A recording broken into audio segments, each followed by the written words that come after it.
لە زروف و زەمانێکین کاریگەری قسەی خەڵک لەناو ماڵەکانماندا بەدی دەکرێت. خێزان بووە بە کۆیلەی قسەی خەڵکی دیکە. خەڵکانێک هەن هەمیشە قسە دەکەن، قسە لەسەر ژیانی کەسانی دیکە، لەسەر ئۆمۆریان، لەسەر کار و کەسابەتیان، حتا لەسەر ئەو جلەی کە لە بەریانە. ئەگەر کابرا هەبووم بێ پێی دەڵێن پیرۆزت بێ، بەڵام ئەگەر کابرا نەی بێ ڕەنگە پێی بڵێن لە کوێت هێناوە. ئێستا خەڵک هەمیشە قسە دەکات وە کەسانێکیش هەن کاریگەری ئەو قسانە لە ژیانی ڕۆژانەیاندا بەدی دەکرێت و وان لێ هاتووە وابەستە بوون بە قسەی خەڵک. لەبەر خەڵک ناوێن هیچ شتێک بکەن، لەبەر خەڵک زۆر شتیان لە دنیادا لە خۆیان قەدەغە کردووە. ڕەنگە واش نەبێت ئەوانەی کە وا دەکەن، بەڵام ئیدی دەڵێن خەڵک وا دەڵێ عیبە نابێ ئەمە وا بکەین. سلااوتان لێبێ خۆشەویستان، لە پرۆگرامی مایکی دیمەنی ئەم جارە قسە لەسەر قسەی خەڵک دەکەین، دەپرسین تا چەند قسەی خەڵک کاریگەری لەسەر ژیانتان هەیە و هۆکار چییە کە هەمیشە قسە لەو جۆرە بابەتانەدا دەکرێت و خەڵکانێک هەن لە هەموو شتێک قسە دەکەن و پێیان وایە ئەگەر قسە نەکەن ناتوانن. و لە هاوڵاتیانی خۆشەویستیش دەپرسین چارەسەر چییە بۆ دیاردەیە کە لە ئێستادا بووە بە دیاردە جاران حاڵەت بوو. لەو بارەیەوە گفتوگۆ دەکەین لەگەڵ هاوڵاتیانی خۆشەویست لەگەڵ مام.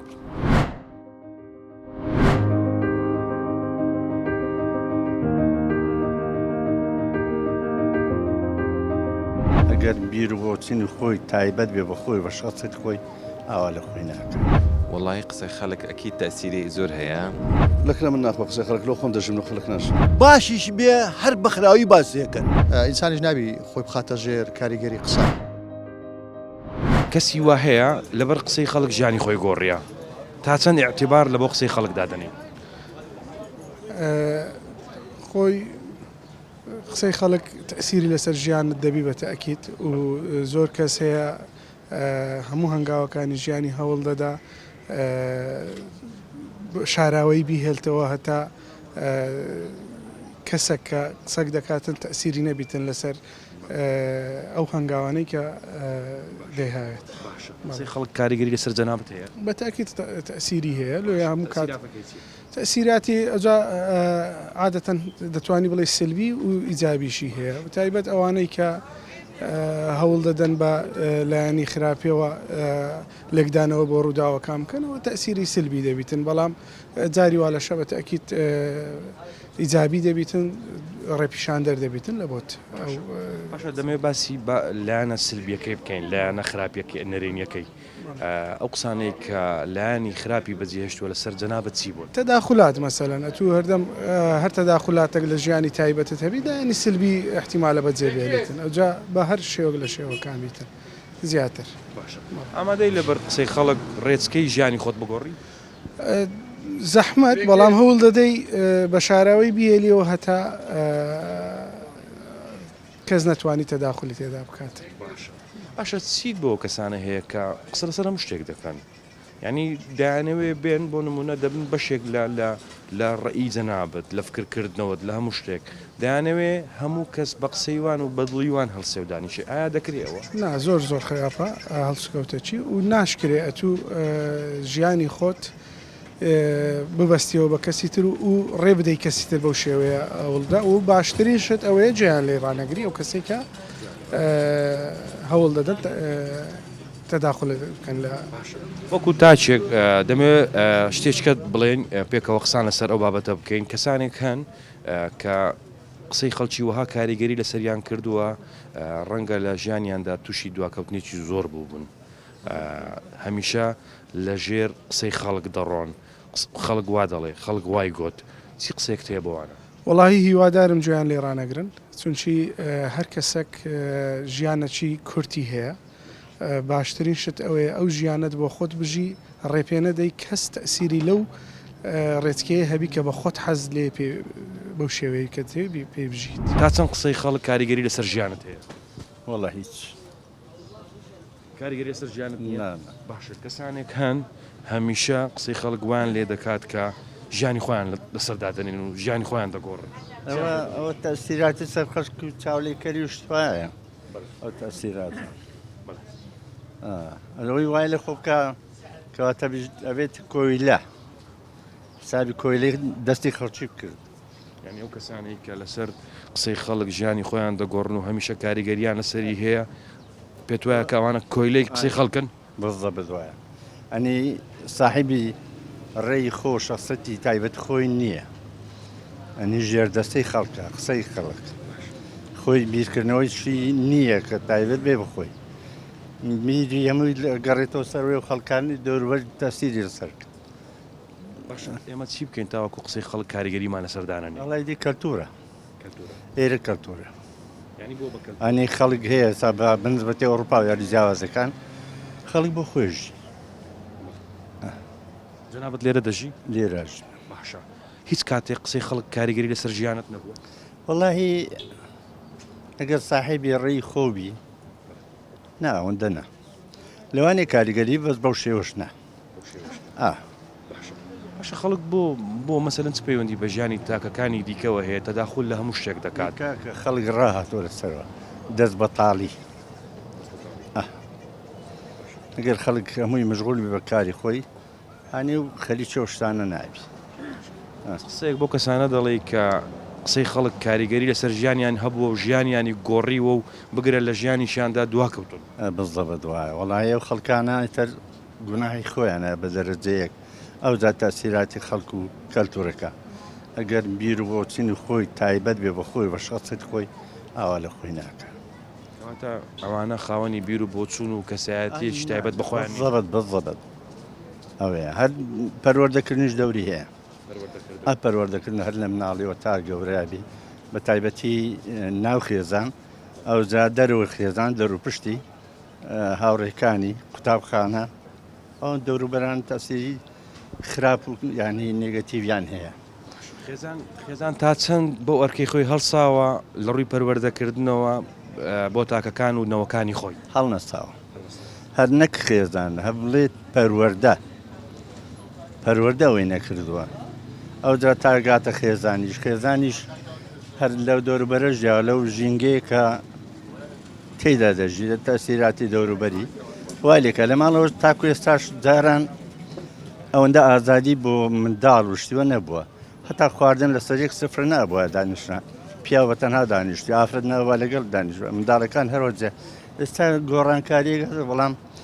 گۆڕانکاریەکان پۆزتیڤ نین شێوێکی بەڕڵایی پێوێ ئەنی وای لێکردە کە خێزان هەڵوەشێتەوە لە جاتی دروستبوون هەڵوەشانەوەی پێوە دیارە ئەنی بەڕڵایی پێوە دیارە ئەنی خەڵک بەرەو ڕووخان بەرەو وێران دەست هەروەها باری ئابووریش دەورکی باڵا دەبینێ کە کۆمەڵگە وێران کە ئێستا کۆمەڵگەیمە لەو بابەتەیە ئابووریەکە وێرانی کردووە دەستەڵاتە شتەکانی قۆڕ کردووە کەواتەی تر بەرەو هەڵدێرە ڕوو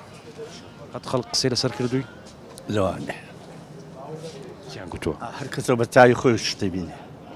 لەوانەیە خەڵکە بڵێەوە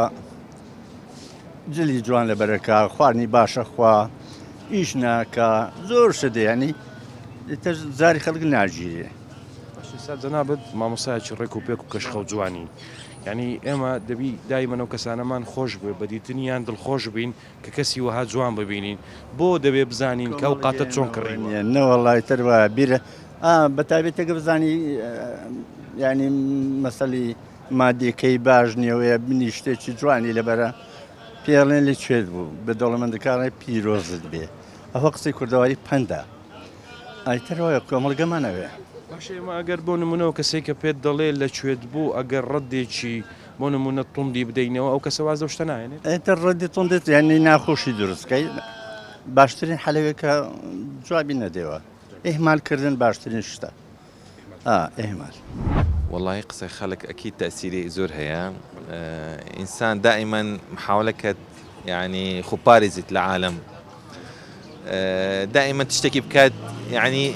تماشاي يدور بكات نا تشتكي بكات صبي بيشامان بيت عالم بحثي بكات إنسان دائما بريز بيت احترامي عالمي بقريت خوب زاينة فرق كيف بيناتنا ريز لي وقصك خوش بأسلوبك جوان احتمال لمستقبل إنسان زيادة الاستفادة لشتانا دەدانێت هۆلی سمایلت کردی لای سەرێ بەس لە خوارت نەکردی والله سریم کردیە بزانم کا مرتاحم لێ ئەگەر ئەو انشاءالله ماوەکی دیکەی خوارج دەکەم باشە لۆ لە منت نەپرسی چ پەیوەندی بە تۆ هەیە ئینسان دائما احترام مقابل زۆر مهمة هەر تشتێک يعني چ خەیدی ئەتۆ ڕایەکت هەیە ئەمە دەتام جواب دەمەوە يعني احتیادیە زۆر لای من زۆر احتیادیە ئێستا منیش بە هەمان شێوەی جەنابەت هەمان شتم کردووە بەڵام کەسانێک هەن دەڵێن ێ باش ئەوە شت نەکرد بایە یان ئەوە لۆ کرد ئەوە جوان نییە ئەوە ناشیرنە ێ باش ینی خەڵک بۆ لەسەر ئەو کەلتورە ڕاهاتووە هەمیشە قسە لەسەر ژیانی خەڵکی دیکە دەکات و کەسی واش هەیە بۆ نمونە ژیانی دەگۆڕێ بەس لەبەرەوەی کە خەڵک قسەی لەسەر نکات والله إنسان أهم شيء قناعتي بخوي هبيت وثقي بخوي هبيت ناطاني هم عالم رازقي صوت لصوت فجيان أو هاي إنسان دائما تفاؤلي هبيت دائما نظرك جوان هبي لو جيان يعني مقابل شكل رأيك خراب هبيت أم باش هبيت بجواني اللي ورقيت باش قربان أو كسانك خلق قسان لەسەر دەکات و قسەکانیان کاریگەری هەیە لەسەری هۆکارەکەی چیە و کەسە کەسێکی لاوازە ئێستا بخۆم دائما ڕەئی هەمووان وەردەگرم زۆر جار استیشارە لە برادەران دەکەم تشتەکەیت بەس ئەخیری ئەم قراری خۆم دەدەم قراری خۆم دەدەم چەند تشتێکی باشە لەو ژیانم زیاتر احتیمال لەو من باشە لەوەی خراپە ئەرێ وەڵە زۆر باشە کەسانێک هەن بوون بە کۆیلەی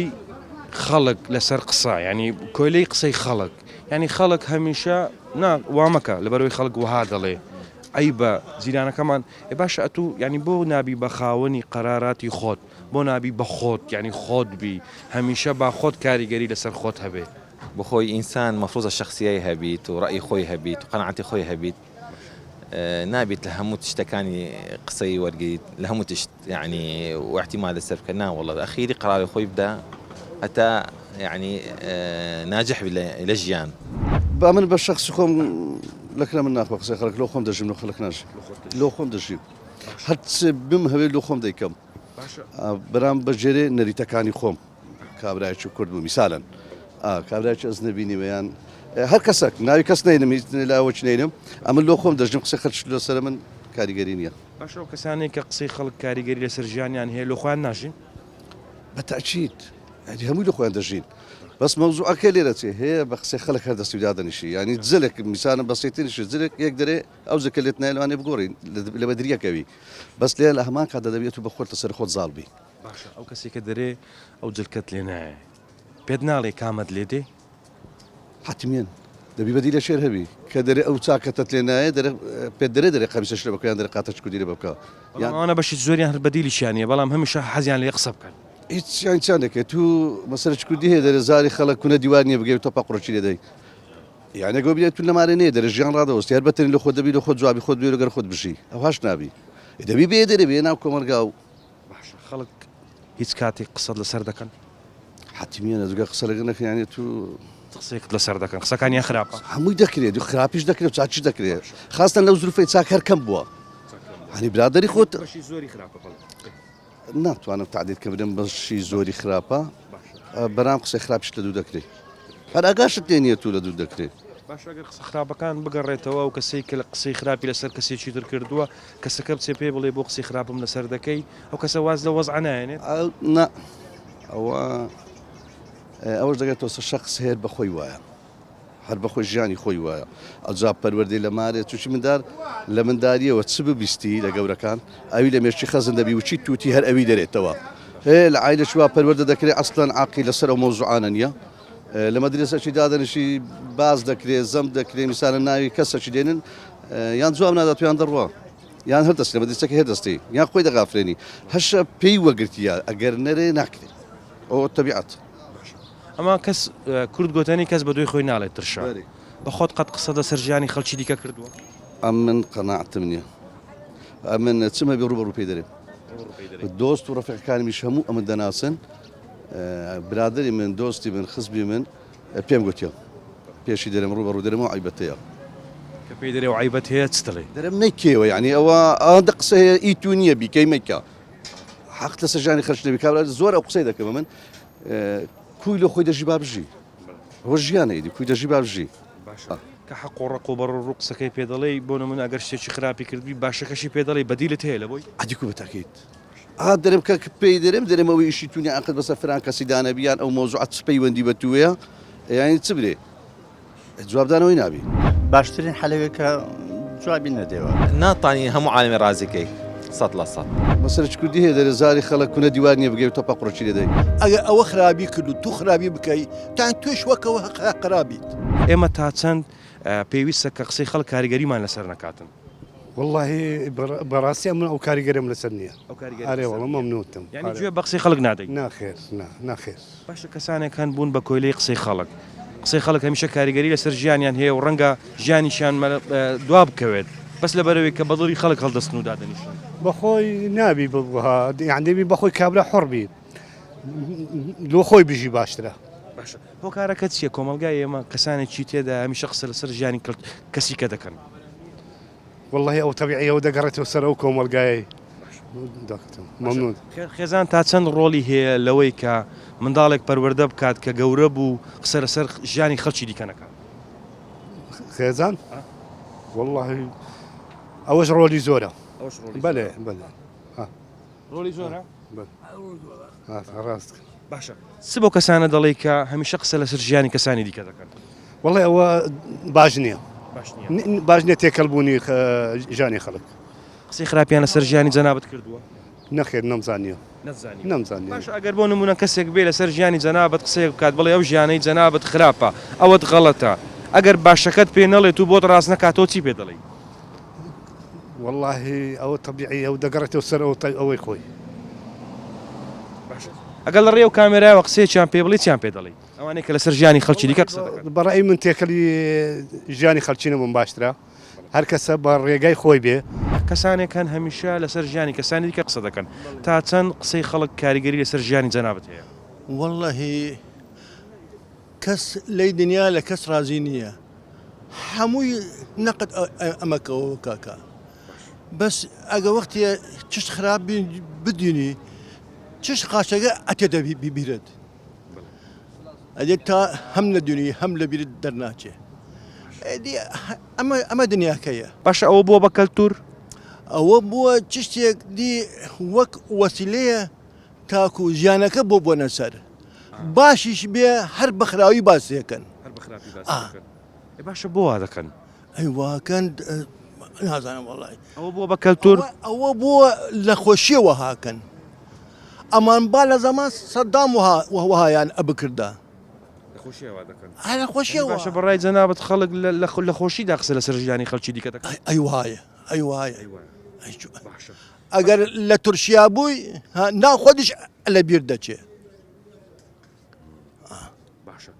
چ قسەیەک تێ بۆ کەسانەی کە لەسەر ژیانی هەموو کەسێک قسە دەکەن لە ڕێ ئەو کامێرایەوە چیان پێ دەڵێ؟ والله ئەوانە حقیقەتەن بە زەمیری قسە ناکەن بە حەق قسە ناکەن باتڵن. ئەگەر کەسێک قسەیەکی خراپ لەسەر ژیانی جەنابەت بکات ڕەد و کاردانەوەی جەنابەت چۆن دەبێت؟ والله ئەیدەمە دەست خۆی ڕەب العالەمین مێنەه تو تەنێ ئەتوانی چاکی بکەی خراپیەکەت کەمەوە بێ ئەگەر ئەوە خراپی کرد و تو خراپی بکەی تان توێش وەکەوە قرابیت. بەدڵنیایەوە قسەی خەڵک کاریگەری لەسەر مرۆڤ دەبی جا قسەی باشیان قسەی خراپ. من پێم وایە لە قۆناغی ئێستا قسەی خراپ زیاتر بۆ لە قسەی باش. خەڵک مامەڵە بە قسە دەکا پێی وایە ینی ئەوەی کە هەڵسەنگاندنی بۆ قسەکان بە قوڵایی هەڵسەنگانی بۆ ناکە ڕەنگە بە سەحی مامەڵەکە قسەکان دەکا. من پێم وایە کاریگەری لەسەر مرۆڤ دەبی بەڵام دوجار ئینسانیش نابی خۆی بخاتە ژێر کاریگەری قسە بە کۆیلەی قسەی خەڵک. بەزەبت پێویستە خۆی لە خۆی متمانەی بە خۆی هەبی متمانەی بە دەوروبەر هەبی متمانەی بۆ پرینسیپانە هەبی کە خۆی قەناعەتی پێ هەیە و دوجار لەسەر ئەو پرینسیپانە بتوانانی کاری ڕۆژانەی خۆی بکە. دەکەی مخاتعات دەکەم جەنابەت باسیەوەت کردوتت لە ساڵی 2009 بەولاوە ئەو بابەتە ڕووی لە زیادبوون کرد و تا ڕادێک بۆ بە کەلتور جاران حاڵەتێک بوو بەڵام ئێستا بۆ بە کەلتور هۆکارەکەی چیە بۆ بە تەحدیدی لەو ساڵەدا؟ سیستەمی کۆمەڵاتی دڵنیا بەلەوەی سیستەمی سیاسی کاریگەری لە سیستەمی کۆمەڵاتی دەبی و پێچوانەکەش ڕاستە هەردووچیان ئینپوت و ئاوتپوت یەکترن بەڵام بە 2000 کە باسی ساڵ 2009 کرد لەوەی گۆڕانکارێکی سیاسی لە کوردستان ڕوویدابی ئەو گۆڕانکارە سیاسی کاریگەری لەسەر بۆچوونی مرۆڤەکان کرد دەتوانم بڵێ متمانە لە نێوان خەڵک کەمتر بووە نەتوانە لە نێوان حکوومەت و خەڵک نەما کەمتر بۆیان نەما ئەوە خۆی لە خۆی قسە دروست دەکات ینی ئینسان زۆر پابەت نابی بەو پرینسیپانەی کە لەسەری گەورە بوون بەتایبەتی گەلی کورد زۆر پابند بۆ بەو کەلتورە کۆمەڵایەتی کە لە باو باپیرانمە بۆمان ماوەتەوە یان پابند بۆ حاڵەتە کۆمەڵایەتی کە هەمومان شانازیمان پێوە کرد بەڵام بەداخەوە ئێستا دەبیستی خەڵکی قسە دەکا بێ ئەوەی بنچینەی هەبی بەوەی بنەمای هەبی ئانە کاریگەریان دەبی ئینسان دەکەوتە ژێرە و کاریگەریە جا خۆی گرنگەوەی ئینسان خۆی نەکەوتە ژێرە و کاریگەری بەڵام لە دەوروبەر کاریگەری دەبی باش ئەو کەسانەی کە قسەی خەڵک کاریگەری لەسەر ژیانیان هەیە ڕەنگە مەسەلەن جاری وهەیە ژیانەکەشان دوا دەکەوێت لە ڕووی ئەو پلە و پایانەی کە لە ژیانداە قۆناغەکان بڕێک و پێچی نابڕن ئەمانە خاوەنی کەسایەتیەکی بەهێز نین یاخود خاوەنی بیر و ڕاو بڕیاردانی خۆیان نین ڕاستەکەی حەسادەتە دەتوانم بڵێم حەسادەت کاریگەری زۆری هەبووە خەڵک ئێستا ناڵێم زۆرینەی بەڵام بوویتە وەکو جنابەت باس کرد لە حاڵەتەوە بووی بە دیاردە یعنی خەڵک ئێستا زۆر لە دەتوانم بڵێم ئەو حەسادەتەوەی لە خەڵک کردو بەتاکید خەڵک دواب بکەوی لەوەی کە پێشکەوی کاریگەری لەسەر ئەوە هەبووە مەسەلەن خۆی حەسادەت کاریگەری لە ئەوە نابی ینی خۆ لەسەر مرۆڤ نابی ئیلاگە بۆ بەکردار یعنی ئەو حەسادەتە بۆ بەکردار بنمونە کەسێک لە شوێنێک سەرکەوتوو بۆ لە کارەکەی لە جات لە حکوومەت بی لە بازار بی لە کاری تایبەت بی سەرکەوتووە لە کارەکەی خەڵکە حەسادەتی پێدەبا ئەو حەسادەکە بەکردار قسەی لەسەر دەکا هەوڵ دەدە ناشرینی بکە بەتاکید کاریگەری لەسەر باردۆخی ئەو کەسە دروست دەکا بەتاکید دوای دەخە یعنی خۆی لە خۆی ئەوانە نەتوانم بڵێم ڕێگوایە بوو بۆ دیاردەکەش کاریگەری هەیە باشە چی بکەین تاوەکو دیاردێ بەرەو کالبوونەوە بڕات بگرە هەر نامێنێت ئەوە ڕۆڵی مامۆستایانی ئاینی مامۆستایانی قوتابخانە و خوێندنگا و زانکۆکان دەوریان هەیە کەسایەتە کۆمەڵاتەکان دەوریان هەیە خودی مرۆڤ کە خودی مرۆڤ کە باوەڕی بە پرینسیپە ئاینەکانەوە هەبی جا چ موسڵمان بیت مەسیحی بیت ئاینەکانی تربی چکە ئاینانە هەمیشە پاڵپشتی لەو مرۆڤانە دەکەن کە کاریگەریان لەسەر دروست بووە لە حەسادەتەوە لە قسەڵۆکی خەڵکەوە بەتاکید مرۆڤ دەبی قەناعەتی بەخۆی متمانەی بەخۆی بخێزان بەتاکید بنچینەی کۆمەلگا خێزانە لە تاکەوە بۆ خێزانش بۆ کۆمەلگا ینی خێزان خۆی لە خۆی کاریگەری زۆری هەیە لەسەر کۆمەلگا ئیتر ئەگە لە خێزانەوە پەروەردەکان پەروەردەی دروست بن هەوڵ بدرێ بنچینە ڕاستەکان بە خەڵک بگوتر بە ئەندامانی خێزان بگوترێ بەتاکید کاریگەری لەسەر کۆمەلگا دەبی کۆتا قسەیت جەنابەت قسەیەک بۆ کەسانە دەڵێ کە هەمیشە لە ژێر کاریگەری قسەی خەڵکانی دیکەدا دەژین من لەوەیە یەک لەو کەسانە بم یەک لەوە کەسانە کاستم بەوە کردبی لە ماوەی ڕابردوو قسەی خەڵک جا چ بە حەسادەت بی چ بە ئەوە بی ینی ئەو ئێرەیە کە ناو خەڵکی زۆر بووە من پێم وایە تو دەبی بەردەوام بی قسەی خەڵک چی لە ژیانی تو گۆڕی لەوەی شتی تایبەتمەند و ئەوانە بن بەڵام ئینسان ناکرێ تەسلیمی ئەو ئیرادەیە بی دەبی قەناعەتی باوەڕی بەخۆی بی زۆر باوەڕی بەخۆی بی هەوڵ بدە ئەو کارەکانەی کردی سەر بابچکە ئەوان هەوڵیان ئەوەیە تو لە کارەکان بوەستی تا بڵێن ئەوە شکستی هێناوە بەڵام تو دەبی بەردەوام بی و باوەڕی زیاترت بخۆتەبی باوەڕ بە دەوروبەرتەبی و بتوانی ئەو ڕێگای کە هەڵت بجاردووە بەردەوام بی لەسەر والله قسەی خەڵک نابی خەڵک بە قسەی خەڵکی بکات خەڵک بۆ خۆی دەژیت بە خۆی عوڕا بە خۆی ئازادە بۆ بە قسەی خەڵکی دەکات با بە خۆی ژیانی خۆ ڕۆژانەی خۆی بەتە سەرێ ئیشە کارە کاسبیە بۆ خۆیشی خۆی جێبەجێ بکات و تاو خەڵک بە هەر قسە بکات خەڵک قسە لەسەر ژیانی جەنابەت دەکات بەخوا لەوانەیە خەڵک باس بکات بەسە من گوێ نادەمێ ئەمریش خۆمەکەم کاسبی خۆمەکەم و ڕۆژانە ئەڕۆمێواران دێمەوەش خۆ کاسبی خۆم دەکەم و چیش دەکەی بەڵام بخۆم لە عقاراتی شەکەم مۆفەقی ئینشاءالله باشە